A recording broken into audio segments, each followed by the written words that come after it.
I've literally read thousands of assessment reports in my career. Too many times I've seen assessment result sections that look like this. What do those four numbers represent? Are they good? Are they bad? No one knows. In this video, you'll learn how to present results that provide context to readers. And we'll even explore how to interpret results. But before we go there, let me provide a caveat. Everything I'm talking about here only helps if you've done the first parts of the assessment process well.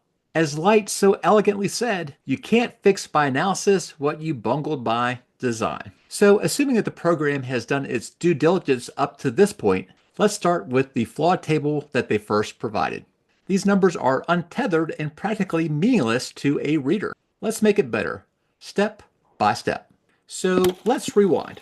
These results are supposed to represent the assessment of student learning outcome number 2 of our favorite hypothetical program, the BA in comic book collectibles. Students graduating will write an accurate sales description of a comic book, including notable features of the issue, condition, rarity, and anything unique about the copy.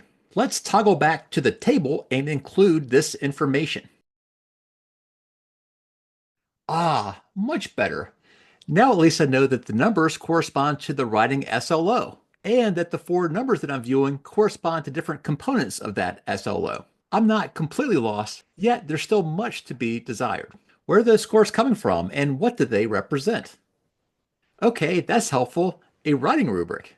And here's the scale. At this point, we have the basics. Let's kick it up a notch. If a program has already set a standard, it's advisable to juxtapose it against the scores. Now a reader can immediately compare performance against the standard. You might even use color or perhaps arrows to make the performance stand out. In a second, we'll dive deeper into interpretation. But let me mention that programs that have been doing assessment for a long time may even have previous results to compare to. If you want to see these deeper examples, you can check out our book or even come to one of our workshops that we have listed in our description box below. Let's go back to where we were. Results, when displayed well, can give us a first level of interpretation. We can see that students are meeting expectations in most aspects of writing, but are missing the mark when it comes to unique attributes. Now, here's the big question. Why are students performing the way they are? To begin addressing this question, we have to go beyond the scores. We'll need to understand the learning environment and the students. Or, in other words, what student experiences led up to their performance. You may recall in earlier videos we talked about the curriculum map. On paper, that's where students are supposed to pick up these skills. The good news is that writing a sales description is part of the curriculum. In fact, students are supposed to receive a moderate dose in 3 different courses. That's a start. But it's still not enough to understand the difference in performance among the 4 traits, especially why are students struggling so much with the unique attributes. So what will faculty do next?